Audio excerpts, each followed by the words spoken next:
Hey guys, so nandito tayo sa Manalo Cafe sa Manalo Resorts Hotel. At nandito ang grupo ng Manalo of the World, mga pagod na pagod sa kakapinoy henyo. Ayan sila. Oo, kamusta naman kayo? Pagod na, gutom na, gutom na. Ayan, ito mga nanalo yata. Burger overload. Ano na? Burger overload. Burger overload. Ayan, so meron tayong pagkain dito sa Manalo Cafe. Kaya kung pupunta kayo dito, wag na kayong mag-alala, wag na kayong mag-bit-bit ng pagkain. Pwede po kayo kumain dito. Very affordable and very delicious. Itong grupo naman dito. Mga tiga saan po ang grupong ito? Mga tiga saan po ito? Makamot, ayan, oo, pero hindi naman kayo nagkakamot. Pero yun, pagka sa Makamot po kasi, familiar na familiar tayo dyan. Nandun kasi ang Manalo K9 ngayon. Ayan, kamusta po kayo? Masaya naman po ba dito? Masaya po ba?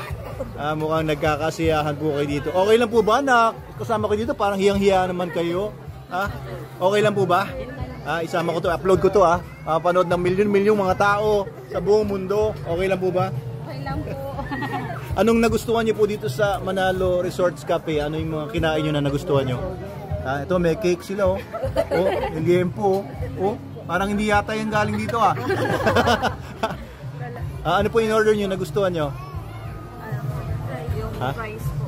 Yung fries, ito at saka ito po man. Saka yung pre-taste po na embutido at siumay. May pre-taste ba dito? Galing kay Madam Snooki yun. May pa-pre-taste ka daw dito na embutido at siumay. Ayos oo. Masarap nga daw. Masarap daw ma'am. Kayo nagsabi na, di ba? Masarap. Masarap. Oo, kasi kasunod nun bibili na kayo ayan Okay, so ano yung iniinom mo na masarap daw? Nahiya ba? Nahiya o may pinagtataguan? Dalawa lang yun nahiya o may pinagtataguan? Meron yung pangalawa? Lahat pareho. So dito sa Manalo Cafe, ayan, ito yung meron silang nilagay na bagong menu doon. Ito yung mga staff natin dito. Walang iba kundi si JM, Sir Ivan, ayan, si Prince, ayun si Miss Rose, at saka ang bagong-bago natin ay si Miss March, cashier. Ayan, so inaayos nila yung mga menu. Hello po, huwag kayong mahiyang pumanik at umorder. Hindi po namin kayo hahatulan kahit marami po kayong orderin. Ito po ang bago nating, ayan, inaayos ni Kuya Gudo yung ating menu. Ayan na. Ito, yan yung mga pwede nyong orderin dito. Screenshot nyo na lang kung gusto nyo makuha yung mga presyo. Ayan. So kung pupunta kayo dito sa Manalo Resort Hotel, ayan, dito na po kayo mag-coffee, bumili ng pagkain. Marami po tayong mga ino-offer po dito. Ayan, kaya masaya po dito. At soon, magkakaroon tayo doon ng mas marami pang offerings. Sangyupan, ihaw-ihaw, meron na rin po tayo niyan kapag weekends ng gabi.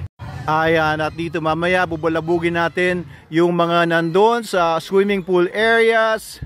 Ayan, dito may mga nagsuswing, may nagpe-playground. Marami na namang happenings dito kapag weekends. Kaya abangan niyo po yung mga videos natin mamaya. Mambubulabog tayo doon sa mga cottages at sa swimming pool. Pero dito muna tayo sa cafe. Ayan, mukhang may mga binibili sila. Ma'am, ano po binibili niyo ma'am sa cafe natin? Fruity po. Brood tea? Fruity. Fruit tea. Ayan, masarap po yung ating mga fruit teas dito at mga fraps. Sana po magustuhan po ninyo. Mga tiga saan po kayo mga madam? Binangonan Rizal. Saan po sa Binangonan? Talim Island. Talim Island? Uy, tama-tama. Tiga, doon din si Mrs. ko. Kilala niyo ba si Snooki Manalo? Sikat yun Oo, nandyan. Ayun Ayun kumakain doon mga Talim Island. Ayan. Ayun. Ayan. Malamang kamag-anak mo to. Kasi magkakamag-anak lahat ng tao doon Oo, diba? Magkakamag-anak lahat ng mga tao sa Talim Island. Ayan, kasi nagbigay thank you kay Tita Rosie Manalo sa pagbibigay sa grupo natin ng budget para sa mga papremyo at saka ngayon ginamit nila for food kasi dun sa mga pa-games nila Sir Angel walang nanalo napakahirap kasi magpa-games nito mga to kaya gagamitin na lang natin for food yung papremyo po ninyo Tita Rosie. Wala kayo